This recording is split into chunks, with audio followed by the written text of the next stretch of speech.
hasigaye tugana ariko abo turi kumwe amaherezo bo turabisengera. Imana ishimwe ku bw'umushumba wanyu watwakiriye, turakomeje, tuzaza n'iwanyu ejo bundi, bose turi kumwe namwe mu gitabo. Imana ihabwe icyubahiro. Bw'icyo Imana iri gukora, bene data dusangiye umurimo, karibu Bobo perezida wacu na bene data, Imana ibahoje. Bose hazaba igihe ugira igihe tubwirize. Nari maze iminsi ndabwiriza nyinshi kabisa iwacu, nari narahagaritse kandi ngakabura icyo mbabwira. None ubu ikibazo mfite ndabwiriza. Wanazifiwe.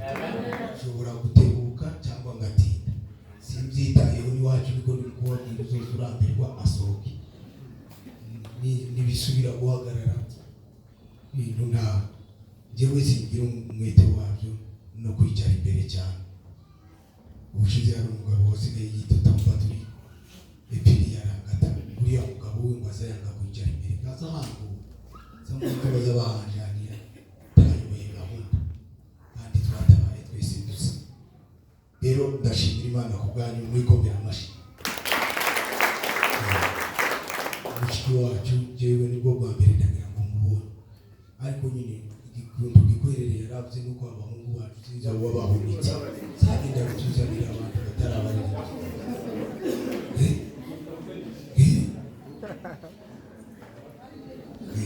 Mubyigeho n'umutaha. Pasiteri yahisemo topike nziza cyane, Imana imumugishe. Ntabwo turi mu masengesho, harimo abantu benshi cyane, ariko tituratora topike kandi Imana ndayiraduka. Ariko nshingiye ku byo ndimo kugenda mbwiriza, ko ndabwiriza ijambo rivuga hejuru yo gukiranuka. Gukiranuka gutandukanye no kumvuga neza, kuko nshobora kuvuga reverantezi byayo ineza kubera icyo yakoreye, ariko si ugukiranuka. Iyo umuntu agiriye undi neza ntamakiranuka. Ndakunda kubwiza abantu ngo babige bitoze gukiranuka. Wanazipiwe. Wanazipiwe se. Kandi gukiranuka aho ndakuhebeye ni intwaro idukingira. Uku gukiranuka habe n'ibi tuba tuvuga rimwe ukabona ko turatsindagira ntitwo ubikora. Tuza tuvuga ibintu byoroheje cyane. Gukiranuka niyo nyama iremereye nk'uko ugize ikingira igituza. Niho hantu habe no mu gisirikare benshi bakunze kuraswa tibishagara. Ahandi bakunze kubarasa bakanogora ijisho, ugutwi, zoro, amenyo yarashize, amaguru, ariko umuntu barashe mu gituza ni bakeya bazaba kuko ni muciciro. Wanazifiwe. Rero gukiranuka, iyo udakiranuka, iyo bikunaniye uburashwe mu ciciro, kandi niho hantu mwuka ari kunganiriza twatuzwe. Amen. Ubushize nariko mbabwira kwitangira ubuhamya, kwiga kwitangira ubuhamya. Bivira nawe yabikozeho, kubaho ubuzima witangira ubuhamya. Kandi ubuhamya nzanitangira abanyakuri ubundamire. Wanazifiwe. Ariko ubuhamya ukunda ko abantu bakutangira, ushobora kuba waribeshe. Tugire cyane. Amen. Tubipete n'abana. Amen. Umwere haleluya. Haleluya. Rero ndashaka uyu munsi kubigisha ijambo rivuga ngo kwitangira gukiranuka. Ni byinshi. Amen. Agakiza kwahawe nicyo kintu umuntu atagomba kurambika hasi. Hano ndabona ababyeyi benshi ufite abana bakeya byenda ngo n'umwe, ariko abenshi ntibabaza babasize. Umwana ni ikintu ushobora gusiga, telefone ushobora kuyisiga, hari ibintu byinshi mwasize, biriya byose byo wabisize. Ariko uyu munsi naje kukubwira ngo hari ikintu attention utagomba kurambika hasi. Bwana zipi na agakiza, ntiyagira ikintu kidakora, kandi agakiza karindwa no gukiranuka. Twagize abigisha benshi muri iki gihe, ariko twashaka kumenya icyo bariko batwigisha. Isiko tubajane kunda vahe, reba wagize umwana reve udashobora kuva mu wa mbere, tekereza uri umuvyeyi kuvamo. Twigeze kwigana n'umuhungu abana yaraturuse gaho, ariko uruhiriri rwinshi rwamuciye, bagezaga bamuha habe n'ikayi ngo akope, makanamubwira na shapite akabona zero. Ariko ujya kubwenge ubu hanze yarubamba, n'ubu n'umugabo wubatse wabyaye abana benshi kandi babana, ariko byari byaramukiranye aho baba. Bwana zipiwe sana. Yoba twari turetse gushakira agakiza mu bantu ngo tugashakira hoka. Bwana zipiwe. Bariko bambwira ngo bari abana bayeretse ejo umusaza wambaye ubuhamya, barabingezi nari nabimenye ngo bari isumu bagiye mwivuga bitu. Ntabwo bari bahereye iwabo, ntabwo bari bahereye mu kabari. Abana ni nacyo gituma bakize. Ntabwo bari bahereye mu kabare, ntabwo bari bahereye mu bukwe, ntabwo bari bahereye mu mvi. Ndashaka gusubiramo. Bwana zipiwe. Mwumve agakiza mu gisirimba, tukabyina bamara bagahera umura cyangwa hano niko.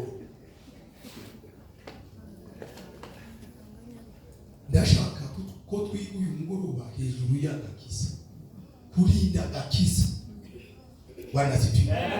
Kandi iyo tugira abanyamasengesho benshi n'abakiranutsi benshi, tuba dufite urubuga rw'ibiriko binjirana byinshi, kuko uko abantu bagenda bororoka niko hinjiramo n'ibintu byinshi bibi.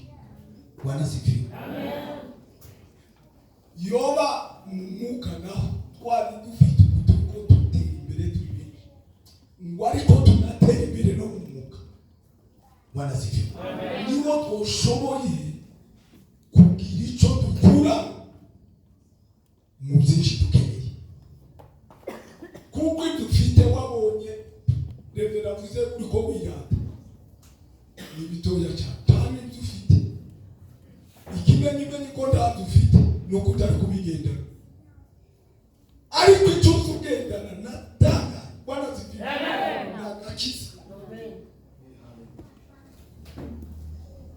ukagenda uri wenyine ukakajana, wasinzira ukagasinzira nawe. Bwana zipiwe. Agakiza nararebye baza babarunda ufite nk'agakoti muri iriya ofisi mu nyama, ariko ukuntu ugenda ni kamwe kwanza nabyo basubira kugura ngo irindi rishaka, bakazingazingamo bakaja gutigitaka. Ariko agakiza Bwana zipiwe. Kazakajana n'amashaka tiyo gasiga. Kugenda umuntu kubashakaje mu muhanda yambaye igitenge yasize agakiza, yambaye ikoti yasize agakiza, agashiruka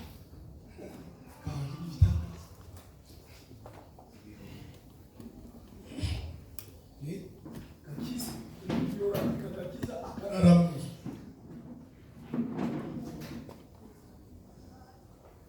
Bwana zipiwe.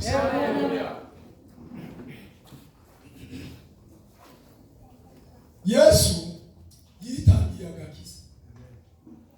Iki cyandikwa basomye bavuze ngo nukwita basubire bakume bahaturebere bahite baso noneho ngo ugenda babwira ibintu nakuye muri iyi minsi agakiza wa muntu urabyuda nukuri yabanije no uvuga amakuru ariko ngatanga agakiza bana sifika nugatangira ibitambo agatangira amaturo kagatangira imbaraga ariko ngarara munsi mfite agakiza kuko biteye ubwoba kurara munsi itari agakiza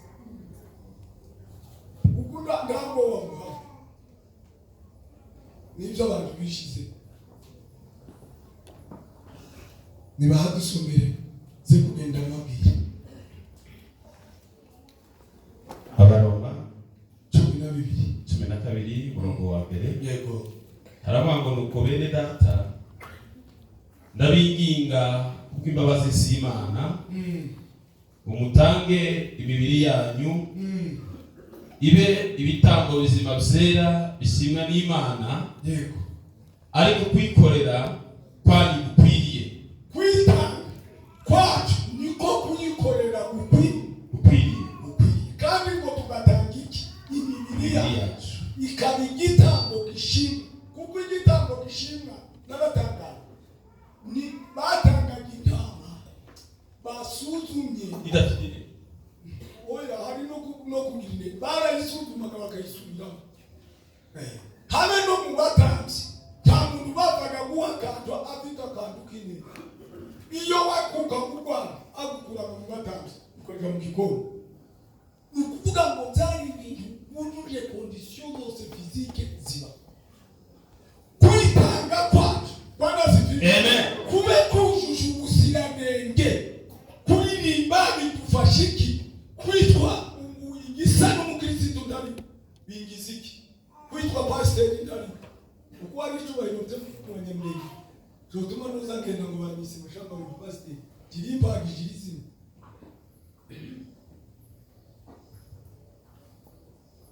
Bwana sifiwe.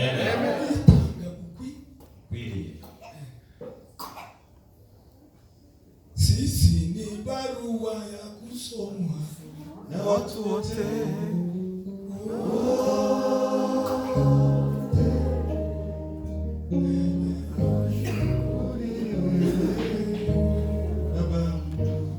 Usukutu tumezi neze nikibi byapa byagibwa kuneza umezi wewe ndubizi ariko mukuri tahantu wanje Bwana sifiwe. Amen. Dangize. Kabiri kandi nimwishushanye n'abiki gihe ahubwo muhinduke rwose mugize imitima misha kugira ngo mumenye neza ibyo Imana ishaka. Kugira ngo tumenye neza ibyo Imana ishaka tugomba kugira ubundi buzima busha ubwo tuvamo tukaja mu bundi kugira ngo tumenye ibyo Imana ishaka. Yego. Aribyo byiza bishimwa kandi bitunganye rwose. Amen. Hallelujah. Zanyobe kugiye abandi bazabanezerera.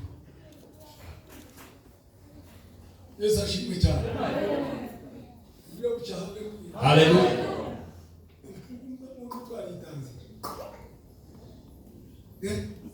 Nuko kwitanga n'ukujya gupfa. Kuriya bari abagiye kurugamba bagiye bitanze ngo bazuti kubakorera ibintu benshi. Kubera ikibari no ngomare ndatangana ngo bamare mu kwitanga habamwe ibintu umuntu atagomba kurambika hasi indwara. Bwana sifi. Amen. Kuri izo ndwara nakuyemo zibiri gusa izindi zine usigaye nawe uzishaka mbere nakuyemo gukiranuka no gusenga. Bwana sifi. Amen. Ni wa buri munsi n'ibintu umuntu atorara umusirikare tiyo ntazarege kibunde kiriya ngo ni yanze haraho nabona yege sakaja kwita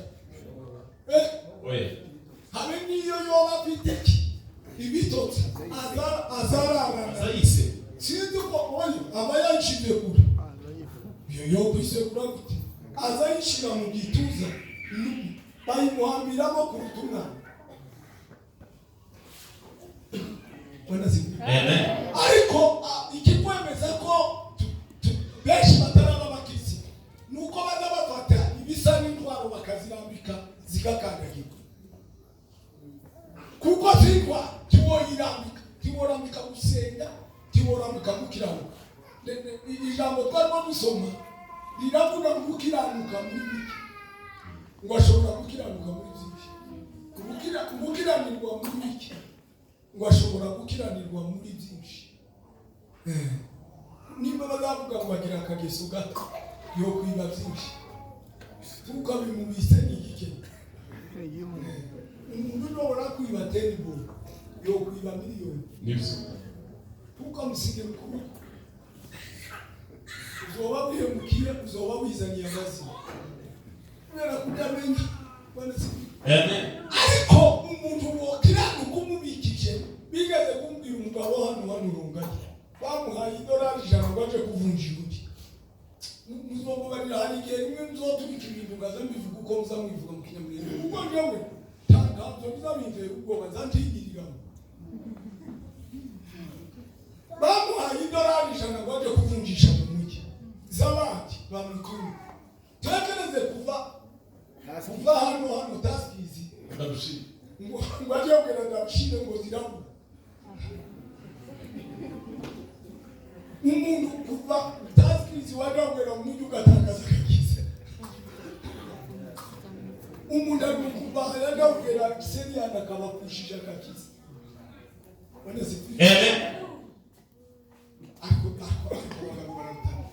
wakucisha abantu bose n'ibintu byose birakira ngo bamuze ahagarara kugira ngo gukiranuka kwawe ndamukumisha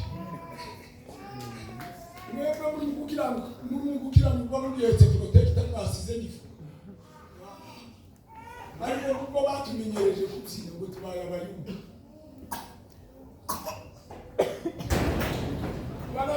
amen Hallelujah. None mwamara ukaririmba ngo tuzorabona umuntu uri mu kwikunda yakushije umusaza cyangwa nyina n'ubundi yarasanze atari na mwiza agapfa kwa musaga yanyitunda akazi amajwi uwo ushabana bose ugazukaza gusenga we ariko aravuga haleluya gukiranuka kwanjye ndagukomeje sinofusha gukiranuka kubera abana bapfusha kuko banaza tiyazi no bapfusha bana sifiri haleluya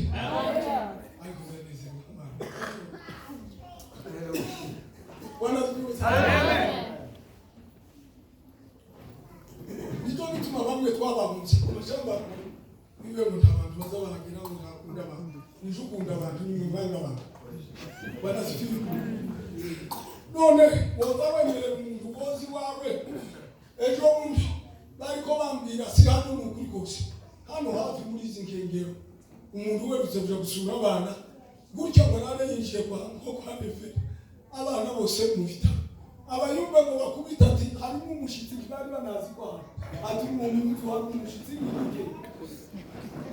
nico tunduka bisundu dakira bana zibiwe nico bituma muri mugwibasha urukundo n'ugukiranuka umuntu udakiranuka akakunda yo kwica anytime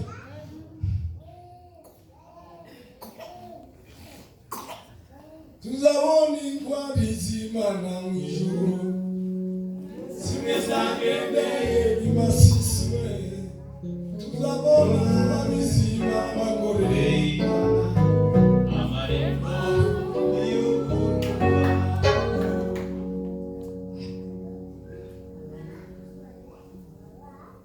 haleluya umuntu turazi umuntu abandi bose bazi ko adakiranuka ukagenda no kwezi abantu bose bazi ko ari gito wamakaza ukaririmba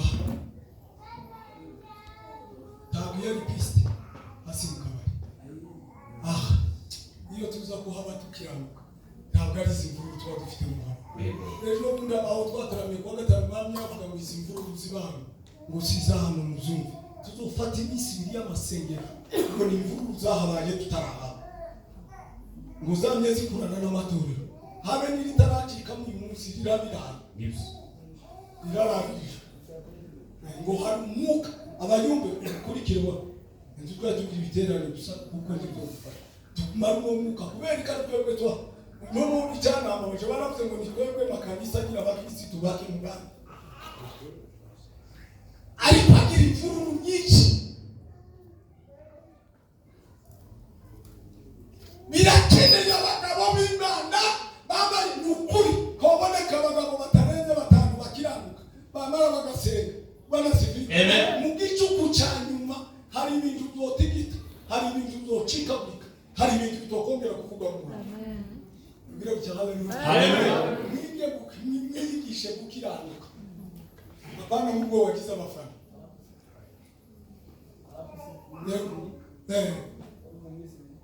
yo gusenga ngo dusenga Imana mu ikuru umwuka w'imvurungano ubarungaye dusengera banasifiwe tuzotabare mu akarere dusenga Imana ngo wamane ngo n'iki imvururu ziba hano zitaba handi hano utize wese imvururu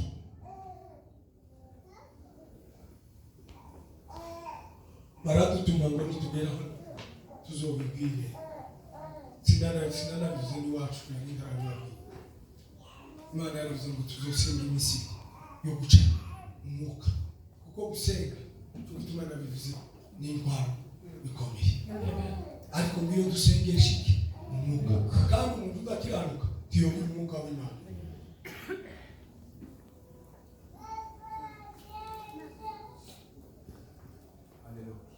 naratangaye n'uno mugabo y'umuvuga ngo Yozefu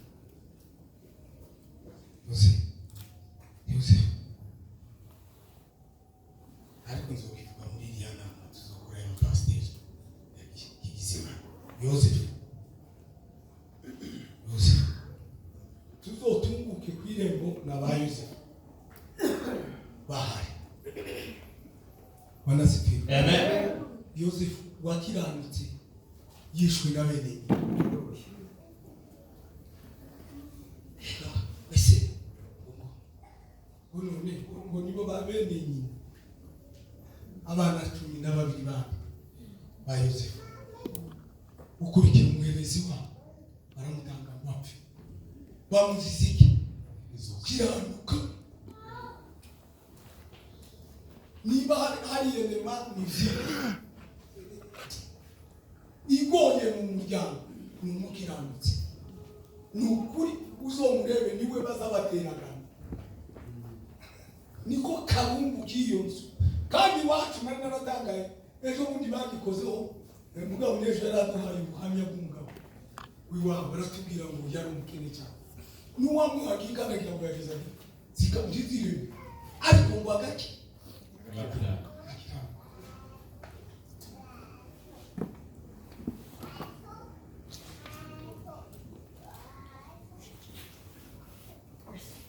muguri tituragira ikanisa tutaragira ingo umugore wararwanye n'umugabo ni gute yoza kuririmba korari n'umuzigo yamara abicaye hariya bakanezerwa Imana naratangaye banazifika umunsi kinjira icyaha muri Adamu kinjira umuvu nicyo gituma muri mu kubona ntagiza bw'Imana kukimanuka mu nzu y'Imana ntagiza bw'Imana kukimanuka kubera impamvu ari urusaku yabaye mu rugo rwageze no ku gatuti nizo saku ziri mu nsengero haleluya banazifika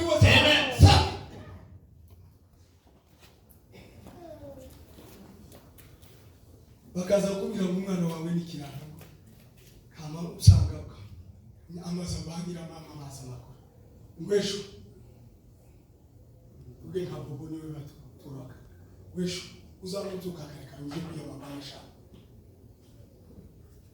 kuri ko abagabo barashitse benshi bari babari namukomanga mu twaza amatuka n'umushinga yamaze tuyagura andele kandi makuru yaza haje gushaka kugira ngo arengera gahenge kiki kamahuru uwo munsi abuzumwana kuko karikira bari bagutabaye aho gufatanya n'abandi ngo rebe ubwo Murwanyi ubugome. murwanyi ubugome n'ukwinjira mu rugo kuranya ibiryo by'ubugome z'agahimano ni bangahe dushinguye hano rangata bamaze kwicwa n'icyo ariko iwabo bamwe bari barakuri ku ntebe z'amadivi akicara ku ntebe z'urupfu z'amaraso y'abandi bariye ariko kube cyabagabo b'Imana bakihari Yosefu mwitangira ibice 39 usomye icyo gice cyose banazikugeza amen akiraruka hanyuma Yes. hanyuma banazikugeza amen yaje aguruka banazikugeza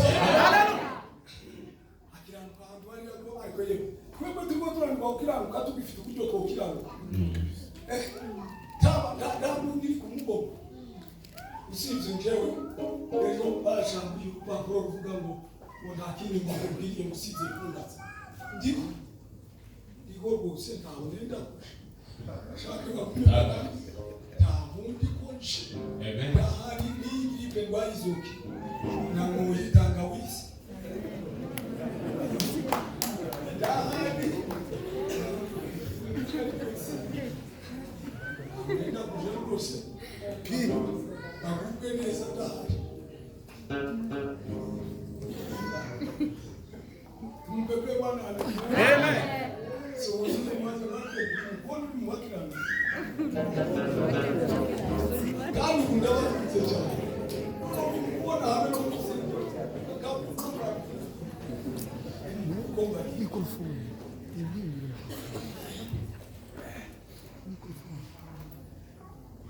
Ako mabati. Jewe nzamba baswana ko kabaye iwa. Zani ukamanira mwagiza gamu. Bateza amaboko y'Imana abandi ko bandika manje abandi barambara hasi mu bitaka amazima akifika mweruka kumva ubuhanuzi bw'Imana nyabwo muhumurize imitima y'abantu mateka sivyo amateka ko bandi ubwo bufu banazipi Imana ngo yavuze ikazivugejo ikavugejo muti banasibiza amen kazitumira mu bitaba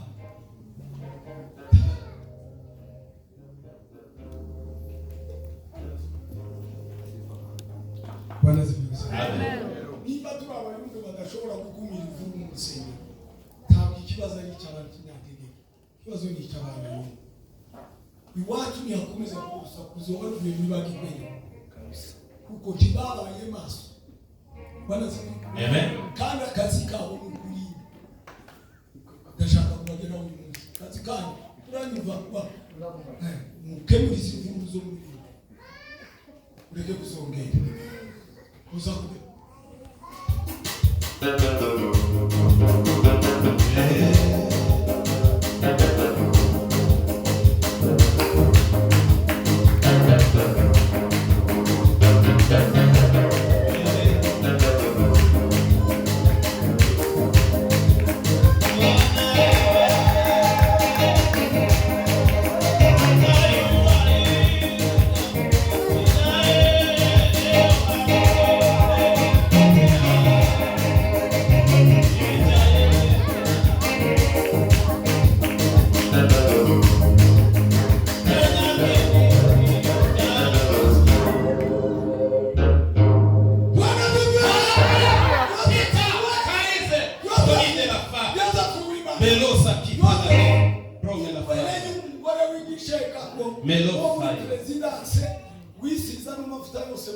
yemera gutakaza akazi keza kibwa n'umubiri kandi we ntiyari umuntu yari imbata imbata ubundi isaba ni nko kuja kugura inkoko babaguraga nk'inkoko ni umuntu wicwa leta ntibibaza yo kwicishwa ingota yo kwishishwa agafuni bomuha ibiryo byinshi bakambura bomukorera icyo bashaka bari bafite uburenganzira batandukanye n'amatungo y'ubu muri iki gihe woyica nabi bakagufunga. Ubushize ngo hari umukongomani wayivuze muri Australia ijana wagiye kubibaga ngo yagaruke hatoya bamuhayeho n'ingi ya nyuma yo kuzumuriza indege. Tibemerewe ngo kubaga ikintu cyose gihumeka usibye kuri yabatwa ngo baramubwira ngo ntanafite ububasha bwo gutunga inkoko. Ariko Yosefu warutwaga n'inkoko yagira bushi arakiranuka akabagabo baratandukanye. Haleluya!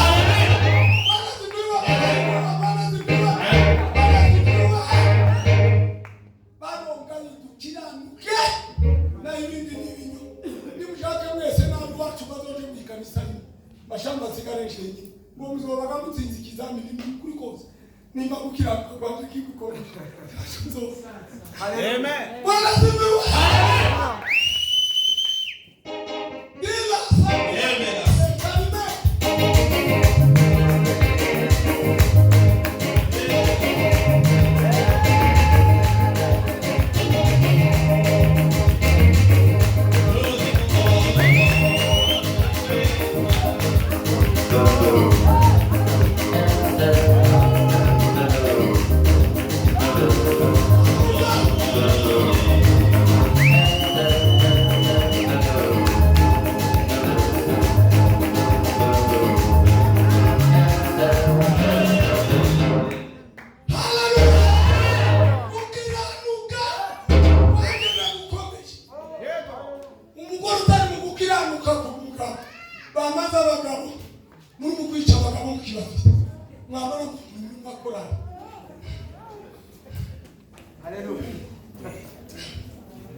Imana yabitubwira mu gituma atinze kubyara zenda z'ubwana ngo yakuye mu ndazi ngo habe